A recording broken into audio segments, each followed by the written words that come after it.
Good morning students and all of you. मेरा नाम अमित भट्ट है। जैसा कि आप सभी को पता है कि पूरे देश में लॉकडाउन है। कोविड-19 के दौरान 2019 में आई है, चाइना से आई हुई एक बीमारी जिसने आज एक पूर्ण महामारी का रूप ले लिया। इस वायरस ने पूरा महामारी का रूप ले लिया और बड़े से बड़े विकसित देशों को तक जो है झंझोर के रख दिया। तो इसी दौरान हमारे प्रधानमंत्री जी ने इन्हीं स्थितियों को देखते हुए इसका एक इलाज जो WHO द्वारा बताया गया है कि इसका एक सर्वव्यापी जो इलाज है वो लॉकडाउन ही है, यानी कि लॉकडाउन एंड सोशल डिस्टेंसिंग। जितना आप औरत से दूर रहेंगे, जितना आप समाज से अलग रहेंगे और अपनी सुरक्षा रखेंगे, उतना ही आप जो है सेफ रहेंगे। तो इसी कड़ी में विद्यालय प्रशासन ने ये कहा है कि बच्चों की पढ़ाई को किसी भी तरह से रुकना नहीं है। क्यों? क्योंकि लॉकडाउन हमें बचाने के लिए, हमारे सुरक्षा के लिए लगाया गया, पढ़ाई पे लॉकडाउन नहीं है।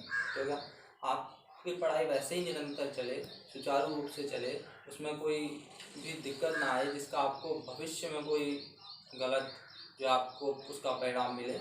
इसके लिए जो है हम आज ही से सजग रहें और मैं ये आशा करता हूँ कि आप घर पे भी ऑलरेडी स्टडी कर रहे होगे, अपनी तरफ से जो है पढ़ाई कर रहे होगे। ठीक है, तो ज़्यादा इस चीज़ पे ज़्यादा चर्चा न करते हुए, क्योंकि सभी न्यूज़ चैनल वगैरह में आप जानते हैं कि क्या स्थिति हो रही है और आप सभी समझदार हैं और समझ सकते हैं कि किस चीज़ में आपकी जो है भलाई है, कैसे आप सेफ रह सकते हैं। ठीक है, तो सीधे अपने विषय पर आते हैं। ठीक है, फिजिक्स क्लास 12 पहला चैप्टर, और इसका जो टॉपिक है, जो पहली यूनिट का पहला पार्ट है, वो है कूलाम का नियम तथा विद्युत क्षेत्र। कक्षा 10 में इससे पहले इसकी नींव रख दी गई थी, जहां आपने पहला चैप्टर विद्युत धारा पढ़ा था। विद्युत धारा, वहां आपने आवेश, विद्युत क्षेत्र, विद्युत धारा के विषय में बहुत चीज़ें जानी थी। यहाँ भी हम उसी आधार से ही शुरू करेंगे ताकि आपको बाद में चीज़ों को समझने में किसी भी तरह की कठिनाई ना हो। इसलिए ध्यान से देखिएगा, जो चीज़ आपसे छूटती है वीडियो को पॉज करके दोबारा जा करके उस चीज़ को दोबारा सुनिएगा, क्योंकि ये सब आपके लिए ही फायदेमंद रहेगा। तो स्टार्ट करते हैं अपना टॉपिक। और सबसे पहले मैंने कहा कि आधार से, एकदम बेस से हम चलेंगे। तो हमारा इसमें जो पहला टॉपिक है वो है आवेश।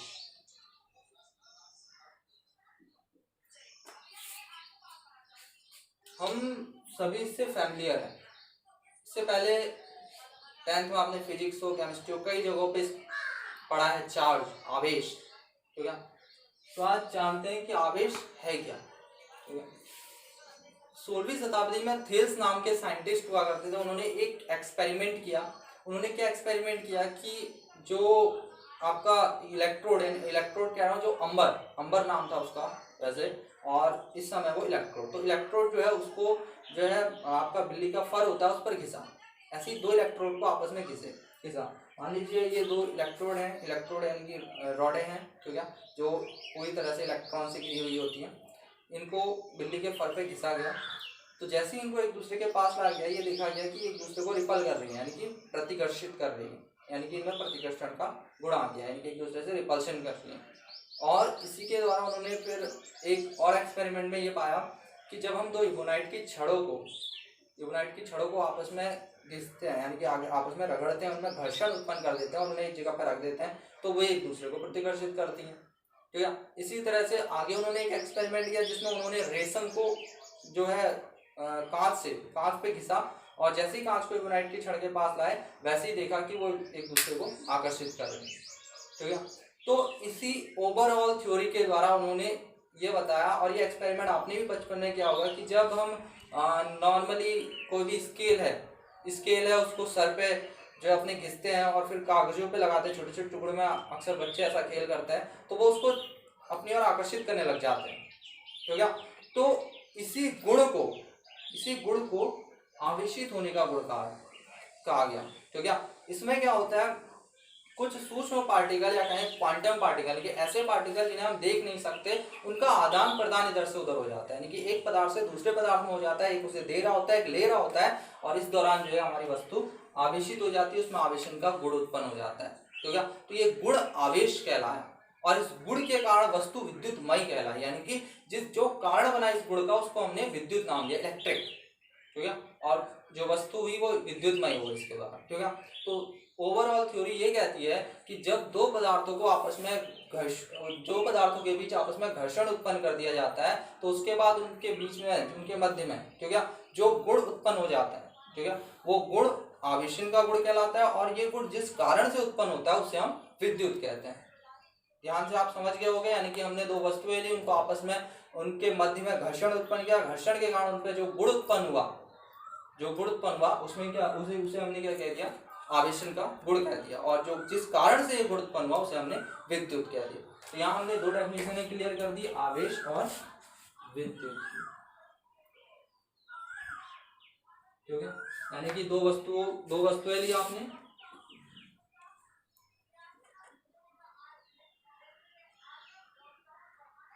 दो आपने वस्तुएं ली, इनमें जो है परस्पर घर्षण उत्पन्न किया और इसके बाद जो है इसमें गुण जो उत्पन्न हुआ वो गुण को नाम दिया आवेशित होने का गुण, वस्तु के आवेशित होने का गुण।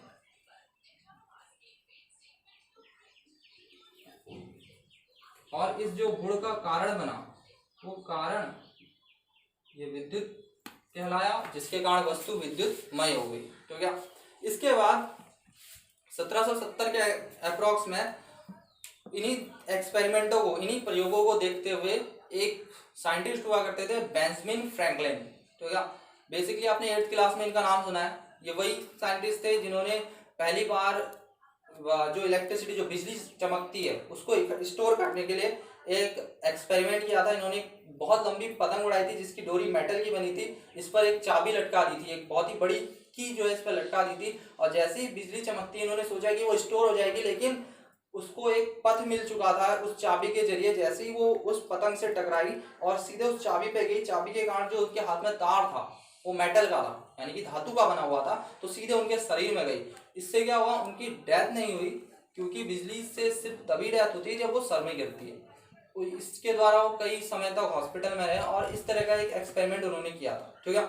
इसके बाद उन्होंने ये देखा था कि जो आवेश होते हैं वो दो प्रकार के होते हैं। फिलहाल वो एक्सपेरिमेंट आप क्लास 8 में पढ़ चुके हैं, मैं आपको यहाँ याद दिला रहा हूँ। इसके बाद उन्होंने ये देखा था कि जो आवेश होते हैं हमारे वो दो प्रकार के होते हैं,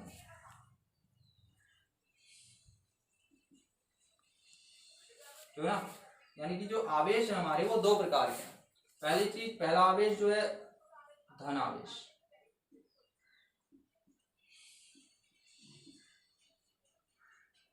दूसरा ऋण आवेश।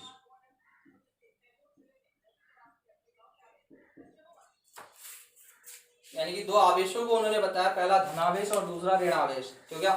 जब कोई वस्तु अपने में से किसी क्वांटम, यानी कि छोटे पार्टिकल को, बहुत ही छोटे क्वांटम, जब भी मैं बोलूँ एक चीज समझ लीजिएगा कि मैं बहुत ही सूक्ष्म पार्टिकलों की बात कर रहा हूँ, बहुत ही छोटे कणों की, उन कणों को अपने में से दूसरे पदार्थ में ट्रांसफर करती है तो उस वस्तु पर जो है धनावेश आ जाता है। यानी कि जो एक में से, अपने में से जो आवेश दे रही है, आवेशों को दूसरे में स्थानांतरित कर रही है, तो जिसने दिया वो धनावेशित हो गई और जिसने इस आवेश को ले लिया वो ऋण आवेशित हो गई। तो या इस तरह से धन आवेश और ऋण आवेश को समझा जा सकता है, ठीक। जैसे मान लीजिए आपका एक कोई भी हमने मेटल लिया, कोई भी मेटल लिए, दो मेटल लिए, उनमें से एक, दोनों को आपस में घर्षित किया तो एक में से आवेश जा रहे होंगे, एक ले रही होगी। जो जिसके पास ज्यादा होंगे, आपने अष्टक नियम, न्यूलैंड का लॉ, ये सब 9th 10th में पढ़ रखा है, तो आप जानते हैं जिसमें ज्यादा आवेश होंगे वो अपना आवेश कम, जिस पे आवेश है उसको देगी, ठीक है। तो इसी तरह से यहाँ ये जो पहला आवेश है जिसने दिया वो धनावेश कहलाया, जिसने इसको लिया वो ऋण आवेश कहलाया, ठीक है। तो हमने यहाँ क्या क्या कवर कर दिया, आवेश, विद्युत, ठीक है, ये विद्युत इसी के अंदर आ गया, और आवेशों के प्रकार, ठीक। इतना आपको अभी तक क्लियर हो जाना चाहिए। इसमें जो है हम सिर्फ एक्सप्लेनेशन, यानी कि हम फिजिक्स को सिर्फ एक्सप्लेन कर सकते हैं, समझ सकते हैं, ठीक है, इसको याद या रटा नहीं जा सकता, ठीक है। तो इसीलिए ध्यान रखिएगा, ध्यान से कॉन्सेप्ट को सुनिएगा। अगर ध्यान से सुनेंगे तो सब समझ में आएगा, ठीक है। और अगर ध्यान से नहीं सुना तो फिर तो इसे रटने के अलावा कोई और आपके पास ऑप्शन नहीं रहेगा, और वो रटा हुआ भी ज़्यादा देर तक याद नहीं रहेगा और उससे कुछ समझ में नहीं आने वाला है। इसीलिए ध्यान से कॉन्सेप्ट को समझना। अब आता है विद्युत धारा।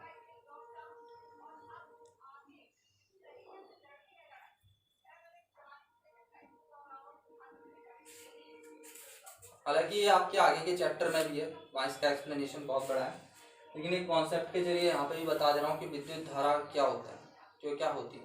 ठीक, तो जब हमें पता है कि जो धारा बहती है वो चालकों में बहती है, हमें चालक अचालक पढ़ रहे हैं। ठीक है, चालक वो पदार्थ जिनमें धारा और ऊष्मा का प्रवाह आसानी से हो जाता है, अचालक वो हैं जिनमें प्रवाह बिल्कुल या तो नहीं ना के ही बराबर होता है। ठीक है, नहीं होता है एकदम ना के बराबर, यानी नेग्लेजिबल होगा, यानी प्रवाह तो होगा लेकिन नेग्लेजिबल, इतना नहीं होगा कि वो विद्युत को उत्पन्न कर सके, यानी कि इलेक्ट्रिक फील्ड को बना सके। ठीक है, तो हमें पता है चालक अचालक।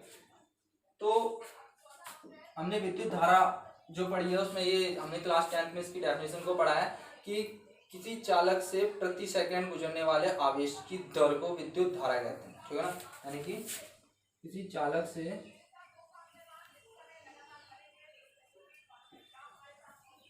प्रति सेकंड गुजरने वाले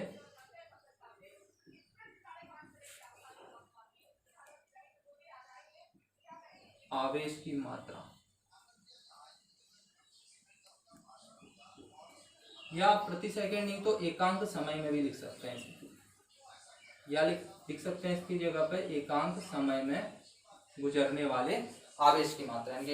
या तो आप बोल दीजिए चालक से प्रति सेकंड गुजरने वाले आवेश की मात्रा, या बोल दीजिए चालक से एकांक समय में गुजरने वाले आवेश की मात्रा को विद्युत धारा कहते हैं। तो यानी कि कोई चालक आपको दिया, उससे एकांक समय में जितना आवेश गुजर रहा है वही हमारा विद्युत धारा कहलाएगा।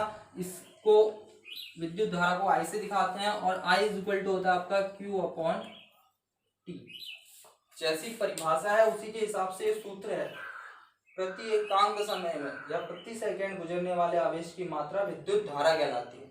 ठीक है, प्रति एकांक समय में गुजरने वाले आवेश की मात्रा विद्युत धारा कहलाती है। I is equal to Q upon T, जहां Q जो है वो आवेश को दिखा रहा है और T समय को दिखा रहा है, जो कि हमेशा सेकंड में लिया जाता है। ठीक है, अच्छा, अब हमने अभी तक आवेश के बारे में पढ़ा, यहाँ जानकारी ली। अब आवेश का मात्रक, समय का मात्रक और विद्युत धारा का मात्रक यहाँ जानेंगे। ठीक है, यहाँ पर जो आवेश यूज हुआ, ठीक है, जो आवेश का मात्रक होता है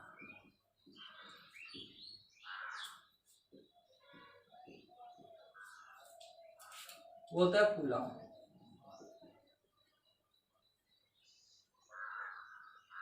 ठीक है, कूलम। समय का मात्रक होता है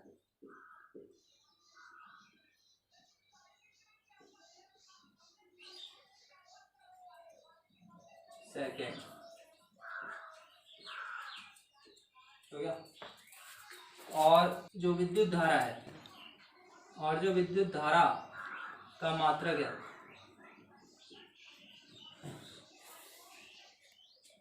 होता है आपका एम्पियर।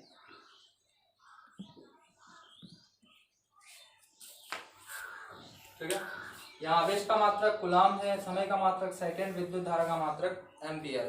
ठीक है, ध्यान रखिएगा जितना मैं बता रहा हूँ डेफिनेशन, जो भी परिभाषा है उनको आप आसानी से नोट कर सकते हैं, अपने नोट्स बना सकते हैं। मैं इजी से इजी वे में आपको बताने की कोशिश करता हूँ। ठीक है, now come on the next point. नीचे का भी मैंने नहीं मिटाया, ध्यान रखना। हमें पता है आवेश का मात्रक कूलम होता है, समय का मात्रक सेकंड होता है, विद्युत धारा का मात्रक एम्पियर है। ठीक है, विद्युत धारा का मापन अमीटर में किया जाता है, ये भी आपको पता होना चाहिए। नाउ ये सारे मात्रकों को हम यहाँ रख देते हैं, इस इक्वेशन में रख देते हैं, ध्यान से देखिएगा, इसमें रख दे रहा हूँ। तो हमें पता है विद्युत धारा का मात्रक एम्पियर होता है, एम्पियर को हम दिखाते हैं ए से, कूलम को दिखाते हैं सी से। ठीक है, और टाइम ये हमारा सेकंड में ही होता है हमेशा। ठीक है, कोई भी यूनिट आप यूज करें, एमकेएस, सीजीएस, एफपीएस, टाइम हमेशा सेकंड में होता है। ठीक है, अब फैमिलियर हो गया एमकेएस, सीजीएस और एफपीएस से, यानी कि मीटर, जिसमें आपका पहली यूनिट जो है आपकी वो मीटर किलोग्राम सेकंड में जाती है, दूसरी आपकी फुट पॉइंट सेकंड, और तीसरी सेंटीमीटर ग्राम एंड सेकंड में रहती है। ठीक है, तो इसमें पुट कर रहे हैं, ध्यान से देखिएगा। आई की जगह लिखता हूँ एम्पियर ए, क्यू की जगह लिखता हूँ कूलम सी, टी की जगह लिखता हूँ सेकेंड। ठीक है, यहाँ से हम क्या प्रूव कर रहे हैं, हम यहाँ पे बता रहे हैं 1 एम्पियर की परिभाषा कैसे लिखी जाएगी। तो क्या 1 एम्पियर को कैसे परिभाषित किया जाएगा, एक क्वेश्चन इसी से आता है, छोटा सा क्वेश्चन है 1 नंबर का, क्लास 10th में भी आपने पढ़ा होगा। हमें 1 एम्पियर को परिभाषित करना है, तो यहाँ भी 1, यहाँ भी 1, यहाँ भी 1 लगाएंगे, ठीक है। तो परिभाषा क्या बनी, जब किसी चालक से, ठीक है मैं लिख रहा हूँ ध्यान से सुनिएगा, जब किसी चालक से 1 सेकंड में 1 कूलम्ब आवेश का प्रवाह होता है, ठीक है, जब किसी चालक से 1 सेकंड में 1 कूलम्ब आवेश का प्रवाह होता है तो उसमें विद्युत धारा 1 एम्पियर होती है, ठीक है। ये इसकी 1 एम्पियर की परिभाषा है, ठीक। और हमने बता दिया कि विद्युत धारा को आप अमीटर में मेजर करते हैं, ठीक है। Now come on the next point, this is very important.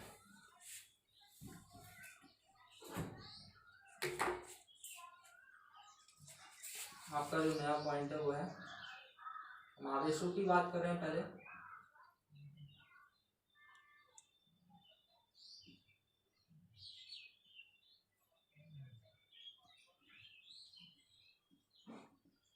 आवेशों के गुण यानी कि किस किस तरह की प्रॉपर्टी को चार्ज दिखाता है, ठीक है, प्रॉपर्टी ऑफ चार्ज। तो आवेशों के बहुत सारे गुण होते हैं। पहला गुण आकर्षण तथा प्रतिकर्षण का गुण।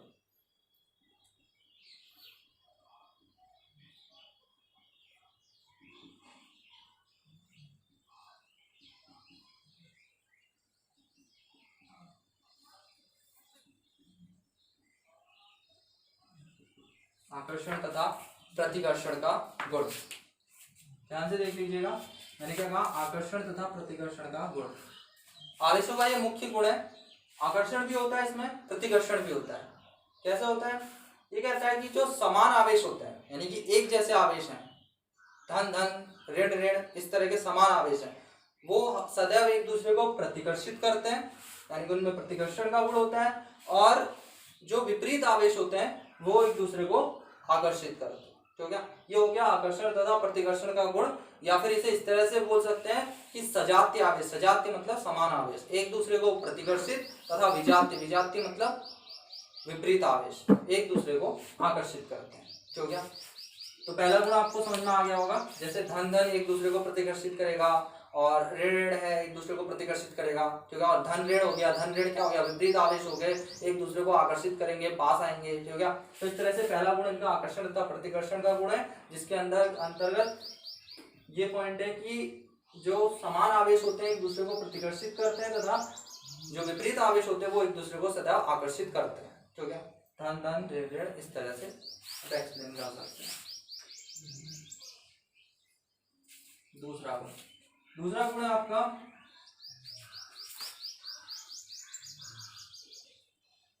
विद्युत प्रेरण का गुण।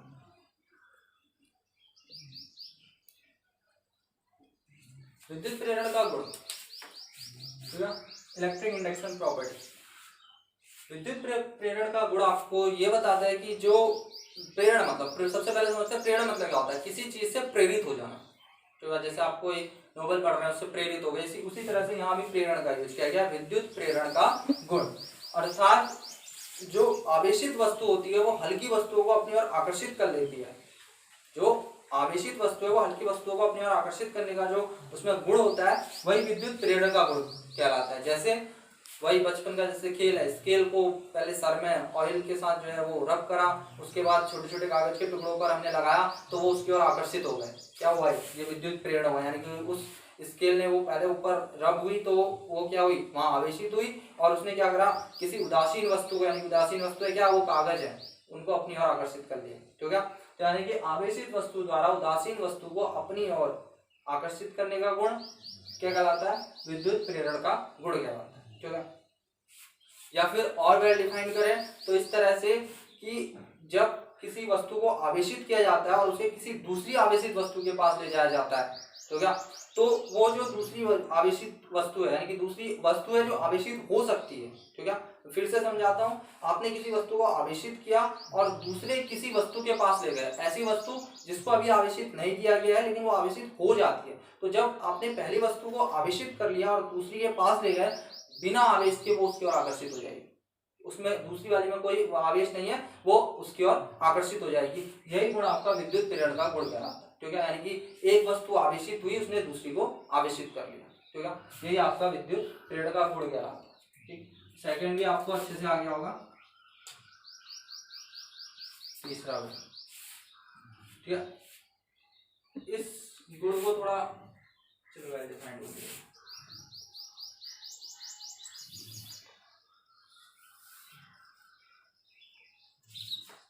तीसरा गुण, अभी तक जो प्रॉपर्टी मैं यहाँ पे बता रहा हूँ आवेशों की, वो सिंपल है, जो आप पहले भी जान चुके हैं। ठीक है, इसलिए मैंने इनको जो है आगे कुछ लिखा नहीं है। ठीक है, इस चीज को ध्यान रखिएगा कि यहाँ पर आपको सीधे सीधे बताने की सजातीय आवेश एक दूसरे को प्रतिकर्षित तथा विजातीय एक दूसरे को आकर्षित करते हैं। यह आपका है कि जो जब कोई वस्तु आवेशित वस्तु किसी उदासीन वस्तु को अपनी ओर आकर्षित करती है तो ये गुण विद्युत प्रेरण का गुण कहलाता है, यानी कि वो उस वस्तु को प्रेरित कर रही है अपनी ओर आकर्षित होने के लिए, जबकि उसमें कोई आवेश उपलब्ध ही नहीं है। ठीक है, थर्ड है आपका आवेशों के योग का गुण।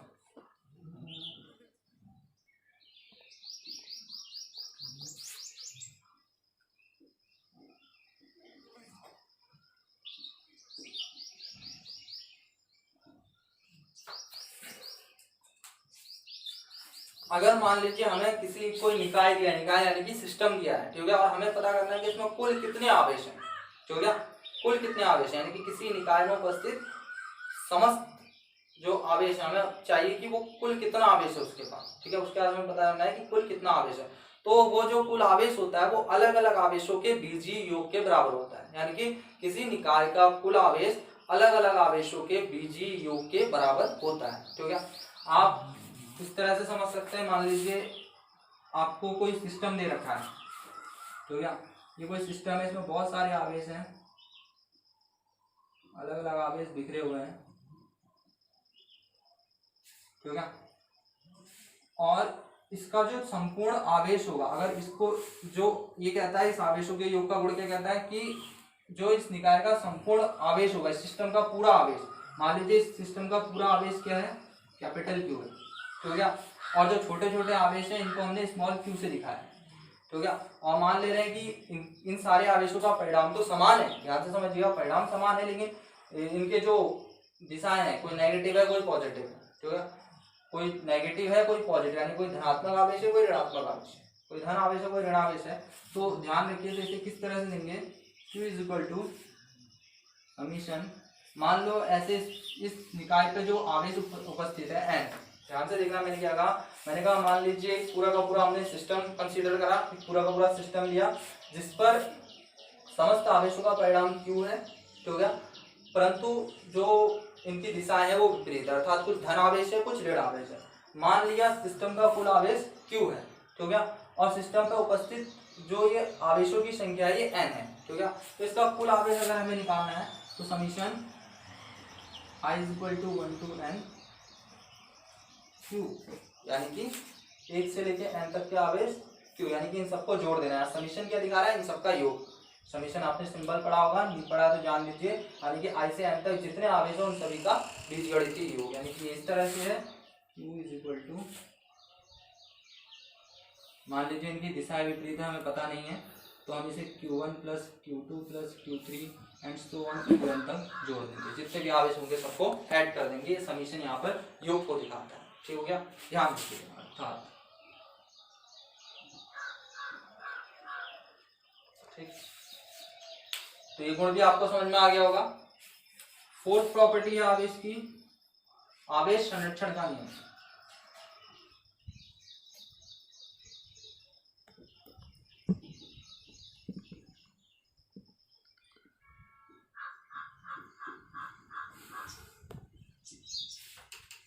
द्रव्यमान संरक्षण का नियम पढ़ा होगा।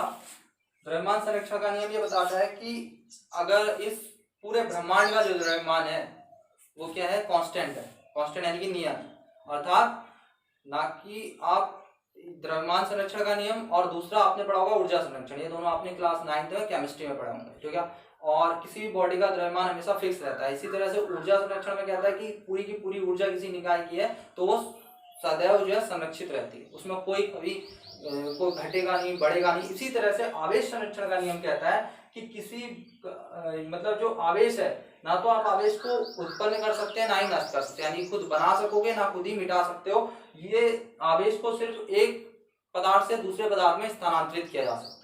तो क्या कहा इस नियम ने कि आवेश को ना ही उत्पन्न किया जाता है ना ही नष्ट किया जा सकता है, इसे सिर्फ एक पदार्थ से दूसरे पदार्थ में स्थानांतरित किया जा सकता है, यानी कि संपूर्ण जो आवेश है ब्रह्मांड का वो नियत रहेगा, उसको हम ना बना सकते हैं ना ही नष्ट कर सकते हैं, सिर्फ एक जगह से दूसरी जगह पर स्थानांतरित कर सकते हैं। क्यों? क्योंकि प्रकृति में जितनी भी चीजें हैं, जो भी चीजें हैं, वो किसी ना किसी से अगर हम उसे निर्मित कर रहे हैं तो कोई ना कोई प्राकृतिक चीज होगी जिससे हमने उसे निर्मित करा।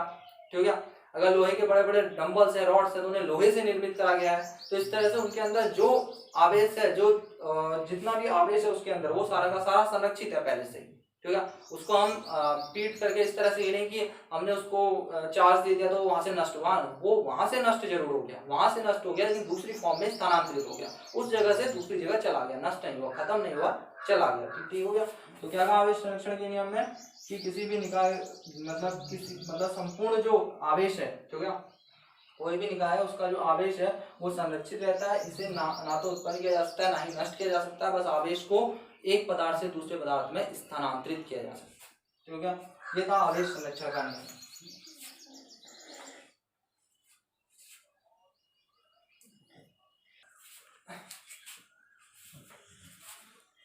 पांचवा गुण है आपका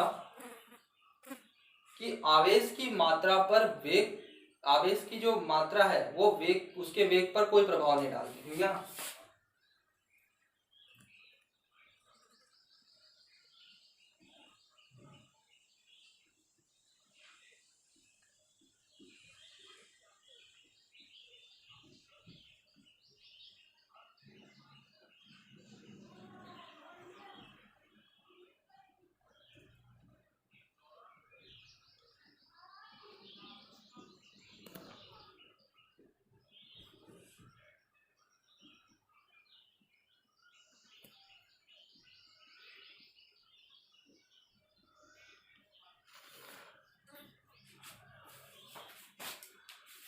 इस चीज को समझें, आवेश की मात्रा आवेश के वेग पर कोई प्रभाव उत्पन्न नहीं करती। अर्थात कहने का मतलब क्या है, आप इलेक्ट्रॉन 100 लीजिए, 150 लीजिए, 1000 लीजिए, कितने भी लीजिए, आवेशों के वेग पर कोई प्रभाव नहीं पड़ेगा। ऐसा क्यों है?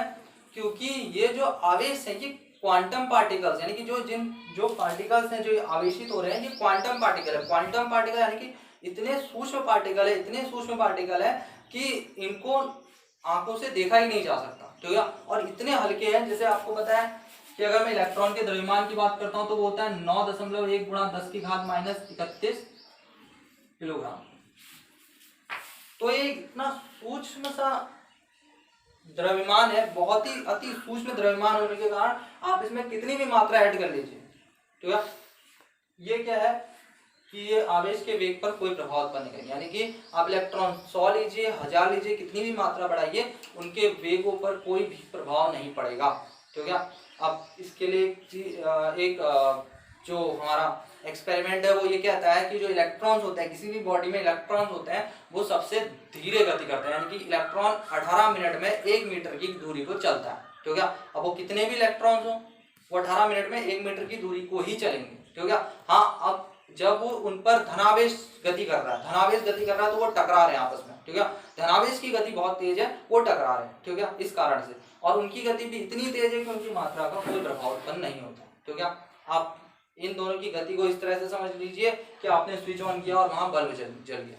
ठीक है, यानी कि एक की गति तो बिल्कुल 18 मिनट में 1 मीटर की, इलेक्ट्रॉन तो हर बॉडी में उपस्थित है, हमारी बॉडी में उपस्थित है, इधर से उधर गमन करते रहते हैं। ठीक है, वो चल रहे हैं, और एक की गति इतनी तेज है कि उसके वेग पर कोई प्रभाव ही उत्पन्न नहीं हो सकता। ठीक है, यानी कि अगर गति एकदम बहुत ही धीमी है तो उसमें आप 100 इलेक्ट्रॉन डाल दीजिए, और मास एकदम बहुत ही कम है, नेग्लेजिबल मास है, नगण्य है।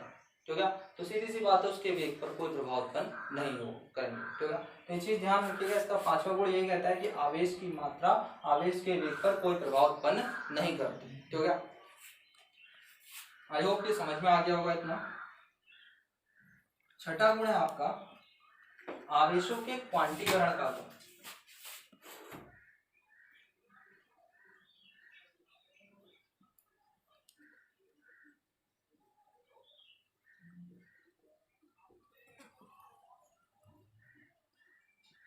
या आवेशों का क्वांटीकरण लिख देता हूँ, ठीक है। क्वांटीकरण का मतलब क्या है? ये कहता है कि अगर जैसे आपको किसी निकाय का आवेश निकालना है, ठीक है, इस नियम के अनुसार किसी निकाय का जो आवेश होगा, ठीक है, वो हमेशा उसमें उपस्थित इलेक्ट्रॉनों के पूर्ण गुणज के बराबर ही होगा। यानी कि किसी निकाय पर उपस्थित जो आवेश है उसमें उपस्थित इलेक्ट्रॉनों के पूर्ण गुणज के बराबर ही होगा। कहने का मतलब क्या है? किसी निकाय का आवेश, मान लो निकाय का आवेश Q है, ठीक है, मैंने ये कहा इलेक्ट्रॉन के पूर्ण गुणज के बराबर होगा, इलेक्ट्रॉन के पूर्ण गुणज के बराबर होगा, प्लस माइनस, ये दोनों तरह के चार्ज को शो करेगा, प्लस माइनस साइन, ठीक है। यानी कि किसी आवेश का, किसी जो पदार्थ पर आवेश है वो उस पर उपस्थित इलेक्ट्रॉनों के पूर्ण गुणज के बराबर होगा, Q = N, ठीक है।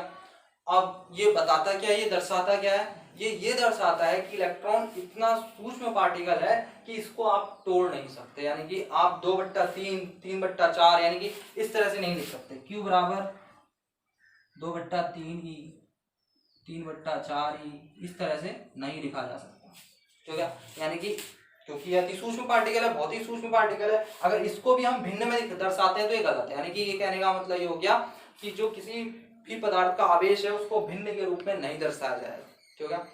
क्योंकि पृथ्वी का मूल आवेश जो है वो E है, जो कि पूर्ण गुणज के रूप में उपस्थित रहता है, इसीलिए प्रत्येक वस्तु का जो आवेश रहता है वो हमेशा पूर्ण गुणज के रूप में रहता है, ना कि भिन्न के रूप में, ठीक है। भिन्न के रूप में उपस्थित नहीं रहेगा, ठीक है। ये इसका क्वांटीकरण सिद्धांत कहता है। क्वांटीकरण का मतलब ये है कि भाई आप किसी की बहुत ही छोटे लेवल पर, बहुत ही सूक्ष्म लेवल पर उसकी स्टडी या अध्ययन कर रहे हो कि उससे सूक्ष्म उसको ना बना पाओ, ठीक है। हालांकि इलेक्ट्रॉन को एक्सेलरेट करते हैं तो इससे पॉजिट्रॉन निकलता है, ये बात भी सत्य है, लेकिन वो असल जीवन में नहीं है, ठीक है। वो असल जीवन में नहीं है, क्योंकि एक अलग ही हमारे दो फील्ड बने हुए हैं, एक हमारा फील्ड है जो मैटर का है, एक नॉन मैटर का है जो अलग ही फील्ड है, वो इस पृथ्वी पर नहीं एग्जिस्ट करता है, इसकी कोई संभावना नहीं है। अर्थात कहने का मतलब है, मैं सिर्फ इतना कहना चाहता हूँ कि इलेक्ट्रॉनों को तोड़ा नहीं जा सकता, इन्हें भिन्न के रूप में नहीं लिखा जा सकता, यानी कि किसी भी पदार्थ के आवेश को E के पूर्ण गुणज के रूप में लिखा जाता है, इसे भिन्न के रूप में दर्शाया नहीं जाता। यही आवेशों का क्वांटीकरण है, ठीक है। एक बार इन गुणों पर फिर से नजर डाल लेते हैं, हो सकता है कुछ छूट गया हो, ठीक है, और चित्र से समझा देते हैं।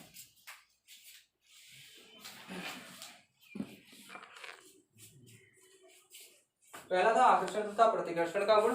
कहने का मतलब था कि सजातीय आवेश एक दूसरे को आकर्षित करेंगे और विजातीय एक दूसरे को प्रतिकर्षित करेंगे। यानी कि मान लीजिए ये एक पदार्थ है जिसपे इस साइड प्लस आवेश है, इस साइड माइनस माइनस माइनस है, और अगर मैं इसके पास दूसरा लाता हूँ, दूसरी क्षण लाता हूँ जिसके यहाँ माइनस माइनस माइनस है और इस साइड में प्लस प्लस है, तो ये प्लस माइनस है आपस में, यानी कि कैसे आवेश है, ये विपरीत आवेश है, यानी कि इनमें क्या होगा, आकर्षण का गुण होगा, यानी कि ये एक दूसरे के पास आएंगे। दूसरी क्षण है, मान लीजिए ये प्लस प्लस प्लस प्लस कर दिया और इस पे भी जो है दूसरी क्षण को मैंने प्लस प्लस प्लस, यानी कि इनका ये सिरा पॉजिटिव है और ये नेगेटिव है, नेगेटिव वाला नहीं दिखा रहा है क्योंकि उसकी हमें जरूरत नहीं। अब क्या होगा, यहाँ पर क्या होगा, क्योंकि सजातीय आवेश हो गए, समान आवेश हो गए और एक दूसरे से दूर जाएंगे, इसलिए इस दोनों रॉडों को मैंने अलग अलग दिखाया, यानी कि ये क्या होंगे, समान आवेश होने के कारण एक दूसरे से दूर हटेंगे, ठीक है। आप इस तरह से समझ सकते हैं आकर्षण तथा प्रतिकर्षण, ठीक है। विपरीत आवेश जो होंगे, विपरीत आवेश एक दूसरे को आकर्षित करेंगे और जो समान आवेश होंगे एक दूसरे को प्रतिकर्षित करेंगे, ठीक हो गया। दूसरा था हमारा विद्युत प्रेरण का गुण, यानी कि आपने एक वस्तु को प्रेरित कर दिया, एक वस्तु में चार्ज को इंक्लूड कर दिया, यानी कि उसको आवेशित कर दिया, और फिर उसे किसी ऐसी वस्तु के पास ले गए जो आवेशित नहीं है, तो वो उसे भी अपनी ओर आकर्षित कर लेगी, यानी कि उसमें भी वो गुण आ जाएगा, जो है जैसे चुंबक में होता है। आप लोहे को, जैसे किसी एक चुंबक को लीजिए, उसे लोहे पे घिसिए, फिर उस लोहे को जाके किसी दूसरे लोहे पे लगाइए कि वो उस लोहे को भी क्या करेगा, वो जो पहला लोहा है जिसको आपने चुंबक पे घिसा, वो दूसरे लोहे को अपनी ओर आकर्षित करेगा, उसी तरह का गुण है, क्योंकि उसी से आप इसे आसानी से समझ सकते हैं। आवेशों के योग का गुण क्या कहा मैंने, किसी भी निकाय का संपूर्ण आवेश अलग अलग आवेशों के बीच ही योग के बराबर होता है, यानी कि सीधे सीधे अगर हमें किसी निकाय का पूरा आवेश चाहिए तो उसके अलग अलग आवेशों को जोड़ दीजिए, यानी कि उनका बीजीय योग कर दीजिए, ठीक है ना, बीजगणितीय योग कर दीजिए। आवेश संरक्षण का नियम, आवेश को ना ही उत्पन्न किया जा सकता है, ना ही नष्ट किया जा सकता है, इसे सिर्फ एक पदार्थ से दूसरे पदार्थ में स्थानांतरित किया जा सकता है। अगला है आवेश। आवेश की मात्रा पे आवेश के वेग का कोई भी प्रभाव नहीं होता, ठीक है ना। अब आवेश की मात्रा जो है आवेश के वेग पर कोई भी प्रभाव उत्पन्न नहीं करती, ठीक है। या फिर इस तरह से भी कह सकते हो कि आवेश के वेग पर आवेश की मात्रा का प्रभाव नहीं होता। तो कहने का मतलब क्या है, आप कितने भी इलेक्ट्रॉन लाइए, 100 लाइए, 1000 लाइए, उनके वेग पर यानी कि उनके जो चलने की जो दिशा है यानी कि जो उनका वेग है उस पर उनकी मात्राओं का कोई प्रभाव नहीं पड़ेगा। वो अपने ही वेग से गतिमान रहेंगे, अपने ही वेग से गमन करेंगे, क्योंकि बहुत ही सूक्ष्म पार्टिकल है। इनका मैंने आपको बताया था द्रव्यमान भी 10⁻31 किलोग्राम होता है। 9.1 × 10⁻31 किलोग्राम, यानी कि अति सूक्ष्म कण है। इसलिए 1000 लाइए, 100 लाइए, आप इनके वेग को परिवर्तित नहीं कर सकते, ठीक है। छठा, आवेशों का क्वांटीकरण। यह बताता है कि किसी भी पदार्थ का आवेश जो है इलेक्ट्रॉनों के पूर्ण गुणज के रूप में लिखा जाता है, यानी कि उसे आप भिन्न के रूप में नहीं दर्शा सकते, ठीक है। इस पर बेस्ड न्यूमेरिकल भी करेंगे हम बाद में, ठीक है। फिलहाल हमारा ये टॉपिक जो है कंप्लीट हुआ। ध्यान रखिएगा, आवेश के क्वांटीकरण से बहुत सारे क्वेश्चन जो है पेपर में हमेशा पूछे जाते हैं। जो मैंने आपको बताया कि किसी भी पदार्थ का आवेश जो है इलेक्ट्रॉन ई के पूर्ण गुणज के रूप में लिखा जाएगा, उसे भिन्न के रूप में नहीं दर्शाया जाएगा। Q = ±ne। इस पर बेस्ड न्यूमेरिकल करेंगे हम बाद में। फिलहाल अभी हमारा नेक्स्ट टॉपिक स्टार्ट करते हैं, कूलॉम का नियम, ठीक है।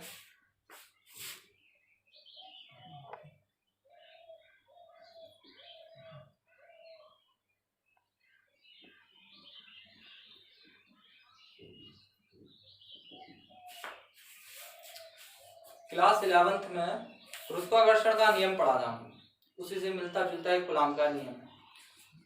गुरुत्वाकर्षण के नियम में हम क्या कहते थे,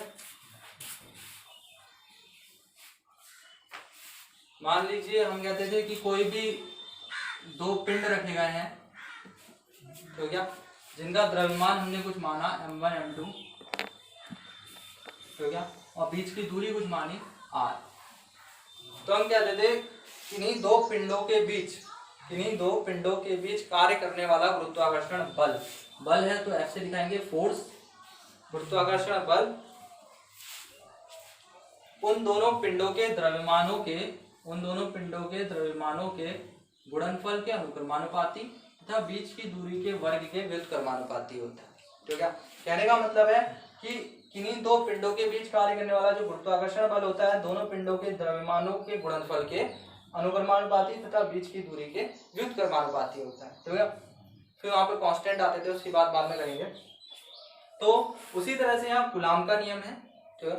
कूलॉम के नियम में आपको, कूलॉम का नियम क्या कहता है, ये नियम चार्ज पार्टिकल पर लगता है, यानी कि आवेशों पर लगता है, ठीक है। आवेशित वस्तुओं पर यानी कि आवेशित कणों पर कार्य करता है, ठीक है। ये नियम कहता है किन्हीं दो आवेशित कणों के बीच कार्य करने वाला बल, ठीक है, या विद्युत बल, ठीक है, क्योंकि आवेशित है तो विद्युतमय है वस्तु। तो किन्हीं दो आवेशित कणों के मध्य कार्य करने वाला विद्युत बल। अब मान लीजिए हमने दो कण लिए हैं, ठीक है। माना हमारे पास दो कण हैं जिन पर आवेश Q1 तथा Q2 है तथा इनके मध्य के बीच की दूरी r है, ठीक है। तो अब कूलॉम का नियम क्या कहेगा, ध्यान से देखिएगा। अगर आपको ये डेरिवेशन डिराइव करा हुआ समझ में आ गया तो आप ऊपर परिभाषा आसानी से लिख सकते हैं, ठीक है। ध्यान रखिएगा, किन्हीं दो आवेशित कणों के मध्य कार्य करने वाला कूलॉम बल, ठीक है, दोनों आवेशित कणों के गुणनफल के अनुक्रमानुपाती, तथा बीच की दूरी के वर्ग के व्युत्क्रमानुपाती, यानी कि अनुक्रमानुपाती व्युत्क्रमानुपाती आप बहुत अच्छे से फैमिलियर है। अनुक्रमानुपाती यानी कि सीधे सीधे, यानी कि ये बढ़ेगा तो वो भी बढ़ेगा, ठीक है। जैसे जैसे बल बढ़ेगा तो आवेशों में भी आवेश की जो क्षमता होगी वो बढ़ेगी, और जैसे जैसे दूरी बढ़ेगी तो बल कम हो जाएगा। व्युत्क्रमानुपाती का मतलब ये होता है, ठीक है। व्युत्क्रमानुपाती मतलब एक बढ़ेगा तो दूसरा घटेगा, अनुक्रमानुपाती मतलब एक बढ़ेगा तो दूसरा भी उसके साथ साथ बढ़ता हुआ जाएगा, ठीक है। कहने का मतलब हो गया कि किन्हीं दो आवेशित कणों के मध्य कार्य करने वाला विद्युत बल या कूलॉम बल दोनों आवेशों के गुणनफल के अनुक्रमानुपाती तथा बीच की दूरी के वर्ग के व्युत्क्रमानुपाती होता है, ठीक है। यानी कि F = Q1 Q2 upon R square. इसको एक साथ लिख सकते हैं समीकरण, ये इसको इक्वेशन 1 और 2 लिख देते हैं, क्योंकि समीकरण 1 तथा 2 से दोनों को साथ साथ लिख सकते हैं। F proportional to Q1 Q2 upon R का स्क्वायर। अब अनुक्रमानुपाती नियतांक हटेगा, यहाँ लगेगा K, Q1 Q2 upon R का स्क्वायर। आपको पता है जब भी अनुक्रमानुपाती का साइन हटता है तो यहाँ कोई नियतांक आता है, तो क्या, तो F is equal to K Q1 Q2 upon R का स्क्वायर। जैसे यहाँ भी एक साइन आता था, F is equal to GM1 M2 upon R square. तो क्या, ध्यान से समझिएगा, F is equal to GM1 M2 upon R का स्क्वायर, यानी कि यहाँ भी अनुक्रमानुपाती नियतांक आया और यहाँ पे भी आया। अब इस K का मान क्या होता है, तो क्या, जिस तरह से ये सैद्धांतिक मान है, इसकी वैल्यू जी सैद्धांतिक यानी कि थ्योरेटिकल वैल्यू है। जैसे आपको पता है इसका जो मान होता है वो होता है 6.67 इंटू 10⁻⁻11 न्यूटन मीटर स्क्वायर पर किलोग्राम स्क्वायर। तो क्या, इस तरह से यहाँ पे भी एक सैद्धांतिक मान आता है, F is equal to 1/4 pi epsilon naught Q1 Q2 upon R square, यानी कि यहाँ पे जो K का मान है हमने वो क्या लिखा, 1/4 पाई एप्सिलॉन नॉट। अब ये तो नंबर है, पाई से आपको पता है इसकी वैल्यू 3.14 होती है। एप्सिलॉन क्या है, एप्सिलॉन कहलाती है, एप्सिलॉन नॉट कहलाती है निर्वात की विद्युतशीलता। अगर आप निर्वात के लिए निकालना चाहते हैं तो एप्सिलॉन नॉट क्या है, निर्वात की विद्युतशीलता।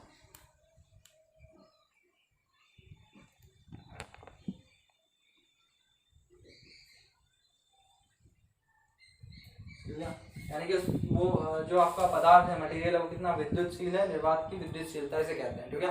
और इसका फिक्स मान होता है एप्सिलॉन नॉट का भी 8.85 गुणा 10⁻⁻12 कूलम स्क्वायर पर न्यूटन मीटर स्क्वायर। तो क्या, ये एप्सिलॉन नॉट का मान है, ध्यान रखिएगा, सिर्फ एप्सिलॉन नॉट का मान है 8.85 गुणा 10⁻⁻12 coulomb square newton metre square पर न्यूटन मीटर स्क्वायर, ठीक है। अब अगर इस मान को हम यहाँ रखते हैं इस इक्वेशन में, तो क्या, हमें पाई का मान पता है 4 है, बाकी हम गुणा करके निकाल सकते हैं, यानी कि हम इसे इस तरह से लिख सकते हैं, F is equal to 1/4 into pi की वैल्यू 3.14 इंटू ये वैल्यू 8.85 इंटू 10⁻12 एंड जो बाकी वैल्यू है, हम पाई की वैल्यू पता है, हमें पाई की रख दी और एप्सिलॉन नॉट की रख दी। जो हमारा Q1 Q2 है वो ऐसी रहेगा अपॉन आर स्क्वायर। तो इसके आगे तो इसकी वैल्यू होगी F is equal to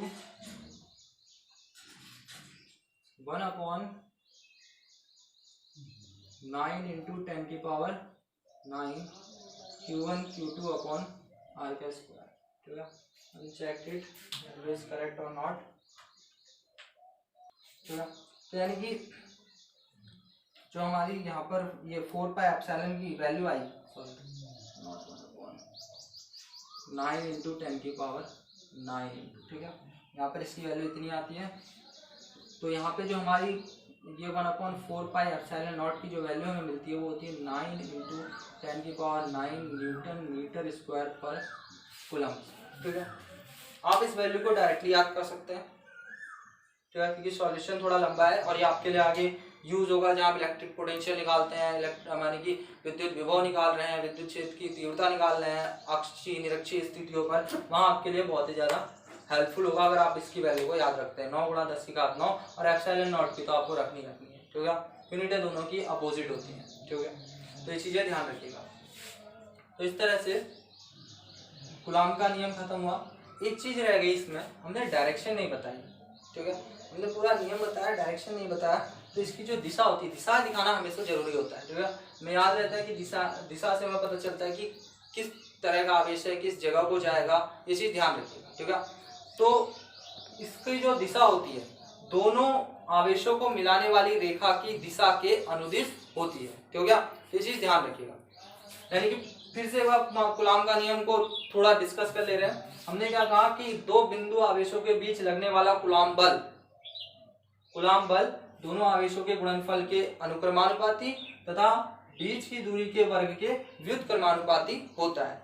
F proportional to Q1 Q2 F proportional to 1/r², तथा इनकी दिशा तथा इसकी दिशा दोनों आवेशों को मिलाने वाली रेखा की दिशा के अनुदिश होगी, यानी कि जिस साइड को ये रेखा जाएगी, जिस साइड को ये आवेश जा रहा होगा उस दिशा के अनुदिश होगी, ठीक है, उस रेखा के अनुदिश होगी। तो यहाँ पर k q1 q2/r² आया और यहाँ पे F = 1/4πε0 q1 q2/r², यानी कि यहाँ पर अनुलोमानुपाती नियतांक का सैद्धांतिक मान, जैसे यहाँ पर g एक सैद्धांतिक मान है, उसकी वैल्यू ये होती है, वैसे यहाँ ये सैद्धांतिक मान है और इसकी वैल्यू ये होती है 9 × 10⁹ और इस तरह से ये प्रूव हो गया। इस तरह से ये हो गया कूलाम का नियम, ठीक है। अब अगर मान लीजिए आपको निर्वात में आपसे कहा जाए यदि माध्यम वायु हो, तो आपको कुछ नहीं करना है, आप एप्सिलॉन नॉट की जगह एप्सिलॉन रख लेना, ठीक है। इस एप्सिलॉन की वैल्यू इतनी ही रखेंगे, लगभग इतनी होती है, निर्वात हो या वायु हो दोनों में 8.85 × 10⁻12, ठीक है। तो इस तरह से ये चीजें ध्यान में रखिएगा तथा क्योंकि ये बल है, नॉर्मल सी चीजें आपको पता है, बल को न्यूटन में दिखाते हैं, ठीक है। तो यानी कि इसका जो मात्रक है वो क्या रहेगा, न्यूटन में। आप दिशा लास्ट में दिखाते हैं या स्टार्टिंग में दिखाते हैं, it is depend on you, ये कोई बड़ा मैटर नहीं है, आपको दिशा लेकिन दिखानी जरूर है, अगर आपने नहीं दिखाई है तो दिक्कत होगी वहाँ। और मात्रक तो बल है तो सीधी सी बात है, बल का एक ही मात्रक होता है न्यूटन, जो एमकेएस मात्रक है न्यूटन, बाकी तो सीजीएस में इसका मात्रक डाइन है, अलग अलग है, इस तरह से जो मेन मात्रक है वो न्यूटन है, तो इसलिए यहाँ पर भी न्यूटन, ठीक है। तो इस चीज को आप ध्यान रखेंगे, क्योंकि अभी तक हम दिशा की बात कर रहे थे। कूलाम का नियम है, बल है, बल पता है सदिश राशि होती है, कक्षा 11 में, इससे पहले आप सदिश के बारे में बहुत अच्छे से जानते हैं, ठीक है। And you all are familiar with this topic vector quantity and scalar quantity, ठीक है, आप इससे बहुत अच्छे से फैमिलियर हैं, ठीक है। तो अब हम यहाँ पे कूलाम के नियम का सदिश स्वरूप पढ़ेंगे कि किस तरह से इसमें जो है दिशा को दिखाया जाता है, ठीक है। और यहाँ से एक चीज और प्रूव होगी कि कूलाम का नियम न्यूटन के नियम को भी वेरीफाई करता है, न्यूटन के नियम को भी वेरीफाई करता है। तो हमारा जो टॉपिक है वह कूलाम के नियम का सदिश स्वरूप।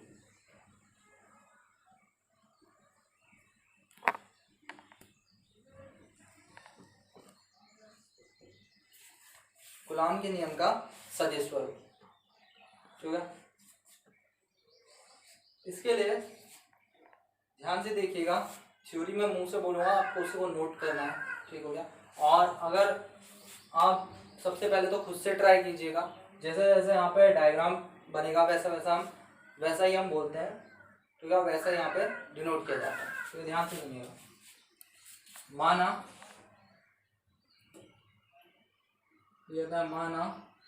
Q1 तथा Q2 दो बिंदु आवेश है, ठीक हो गया।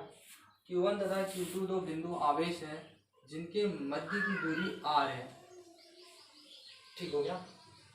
मैंने क्या नाम माना Q1 तथा Q2 दो बिंदु आवेश है जिनके मध्य की दूरी जो है वो r है, ठीक हो गया। तो इस Q1 के कारण Q2 पर लगने वाला बल, यानी कि बल किस पे लग रहा है, Q2 पर, Q1 के कारण Q2 पे लगने वाला बल, इसको कैसे दिखाएंगे, F21 वेक्टर, तो क्या ध्यान रखिए, जिस पर बल लग रहा है वो पहले लिखा जाएगा, यानी कि Q1 के कारण Q2 का बल है, Q2 का बल लग रहा है तो 2 पहले देन 1, F21, इसे इस तरह से लिखेंगे, F21 vector is equal to, हमें बल पता है कूलाम के नियम से 1/4πε0 Q1 Q2 upon r² and additionally r cap, ठीक है। अब यहाँ r कैप क्यों लगा, ये एकांक सदिश है, दिशा को दिखाता है ना एकांक सदिश, r कैप एकांक सदिश, बल की दिशा में एकांक सदिश का काम कर रहा है,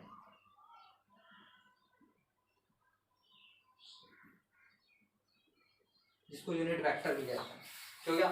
यानी कि ये यूनिट वेक्टर है, एकांक सदिश है, बल्कि दिशा में लगने वाला एकांक सदिश, यानी कि यूनिट वेक्टर सदिश राशियों में इसको ऐड किया जाता है।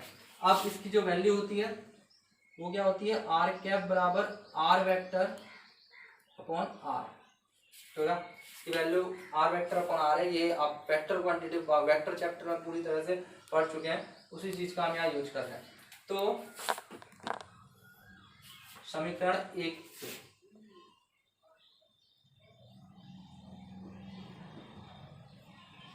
समीकरण 1 से F21 vector is equal to 1/4 pi epsilon naught Q1 Q2 upon R का स्क्वायर, ये R कैप की वैल्यू रख दे रहा हूँ यहाँ, R वेक्टर अपॉन R हो गया। या फिर इसे इस तरह से लिख सकते हो F21 vector is equal to 1/4 pi epsilon naught Q1 Q2 upon R cube and R vector हो गया। ये हो गई आपकी समीकरण नंबर 2। ध्यान रखिए हमने क्या निकाला, हमने सबसे पहले ये कहा कि माना Q1 तथा Q2 दो जो है आवेश है जिनके मध्य की दूरी r है, तथा तो Q1 के कारण Q2 पे लगने वाला जो कूलम्ब बल है वो हम कैसे लिखेंगे, F21 बल किस पे लग रहा है 2 पे, लग किसके कारण रहा है 1 के, तो जिस पर लग रहा है पहले देन इस तरह से F21 is equal to 1/4 pi epsilon naught Q1 Q2 upon R का स्क्वायर R कैप हो गया। यहाँ R कैप क्या है, एकांक सदिश को दिखा रहा है, यूनिट वेक्टर, और R कैप की वैल्यू होती है R vector upon R। Then इस वैल्यू को यहाँ पुट करके इस तरह से निकाल सकते हैं। इसी प्रकार से दूसरा, इस Q2 के कारण Q1 पे लगने वाला बल, इस Q2 के कारण Q1 पर कार्य करने वाला बल, इसको किस तरह से लिखेंगे F12 वेक्टर। बल किस पे लग रहा है Q1 पे, 1 पहले है, किसके कारण 2 के कारण, तो Q1 वो F12 सॉरी। इसी प्रकार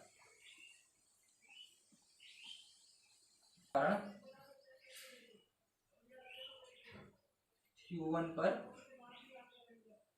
बल कैसे लिखेंगे F12 वेक्टर। देख रहे हैं ना, दिशा विपरीत है, एक उस साइड जा रहा है एक इस साइड, तो इसमें नेगेटिव साइन हो गया। बल का परिणाम वही रहता है, परिमाण चेंज नहीं होगा, ध्यान रखिएगा।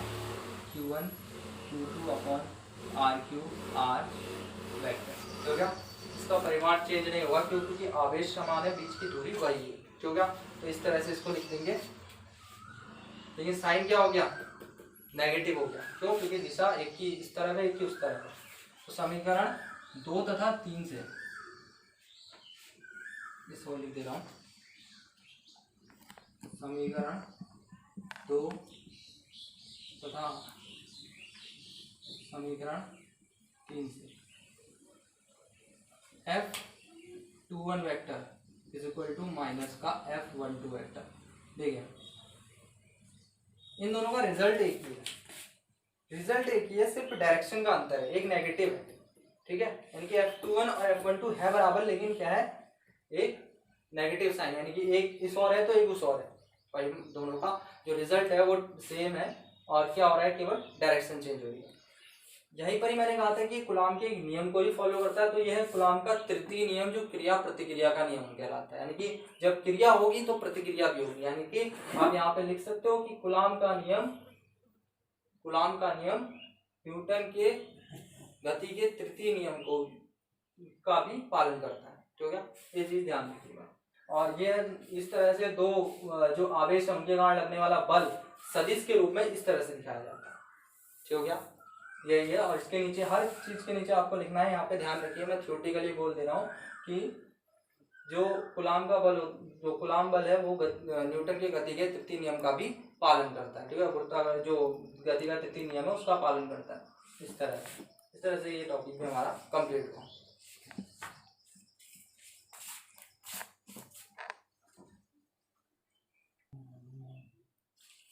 तो अब हम स्टडी यहाँ पे हमने कूलम्ब बल पढ़ा है, इससे पहले 11th क्लास में गुरुत्वाकर्षण बल पढ़ा है। एक बार इन दोनों की तुलना देखते हैं, ठीक है, इन दोनों में कंपैरिजन देखते हैं।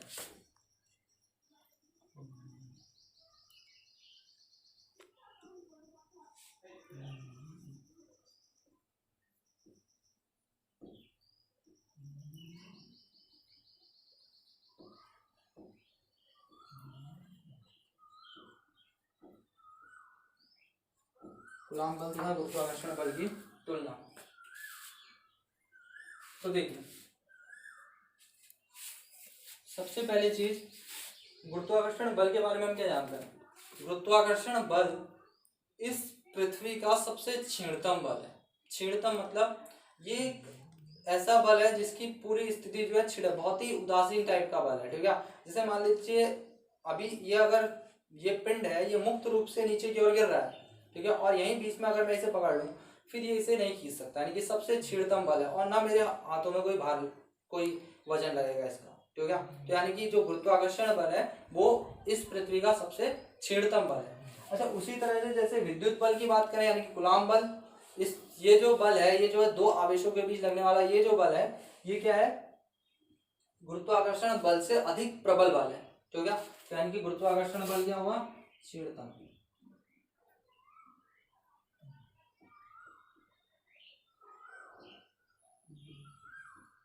इस पृथ्वी का सबसे छीड़तम बल है। और जो दूसरा कूलाम बल है वो इस गुरुत्वाकर्षण बल से प्रबल है।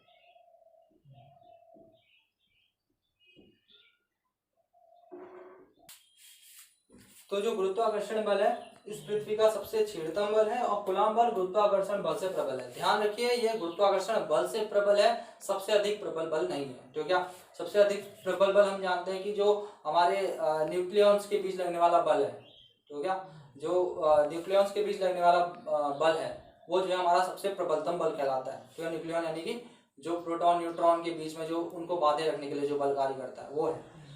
तो इस तरह से जो है गुरुत्वाकर्षण बल एक छीड़तम बल है, कूलाम बल जो है गुरुत्वाकर्षण बल से अधिक प्रबल है। सेकेंड पॉइंट, जो गुरुत्वाकर्षण बल है, पूरा नहीं लिखूंगा, जो गुरुत्वाकर्षण बल है ये किन्हीं दो पिंडों के द्रव्यमानों के बीच कार्य करता है, यानी कि उनके अनुक्रमानुपाती होता है, यानी कि पिंडों के द्रव्यमानों पर निर्भर, तो क्या यानी कि किस पे, पिंडों के द्रव्यमान पर निर्भर रहता है। वहीं कूलाम बल, जो कूलाम बल है वो दो आवेशित कणों के मध्य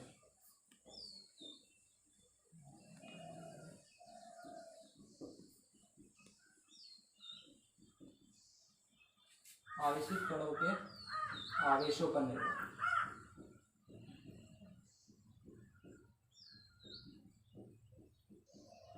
यानी कि ये पिंडों के द्रव्यमान पर निर्भरता दिखाता है और ये आवेशों पर निर्भरता दिखाता है, ठीक है।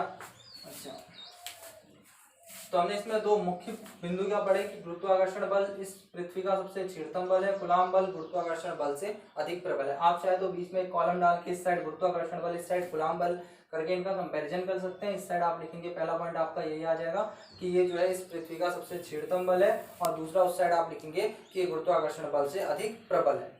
दूसरा है आपका गुरुत्वाकर्षण बल में आप लिखेंगे पिंडों के द्रव्यमान पर निर्भर करता है, और दूसरी चीज उधर लिखेंगे आप कि ये दो आवेशित कणों के बीच पे निर्भर करता है।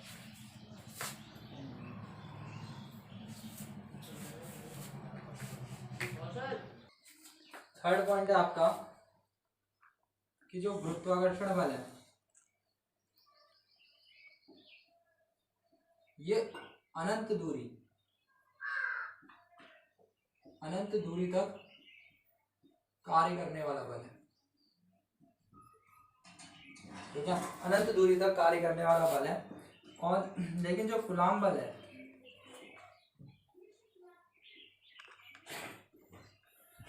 ये जो नाभिक के बीच न्यूक्लियॉन कहने का मतलब प्रोटॉन और न्यूट्रॉन, हमें पता है कि जब हम किसी परमाणु की बात करते हैं तो उसमें जो इलेक्ट्रॉन होते हैं बाहरी कक्षाओं में चक्कर लगा रहे होते हैं, और जो प्रोटॉन और न्यूट्रॉन होते हैं, ठीक है, वो उसके केंद्र में यानी कि नाभिक में उपस्थित रहते हैं। तो वो जो प्रोटॉन और न्यूट्रॉन को एक साथ बांधे रखने वाला बल होता है वही सबसे प्रबल बल होता है, यानी कि नाभिकीय दूरी जो होती है, यानी कि जो तुम्हारा कूलाम बल है ये नाभिकीय दूरी 10⁻⁻15 मीटर इतनी होती है नाभिक की दूरी, 10⁻⁻15 मीटर से कुछ अधिक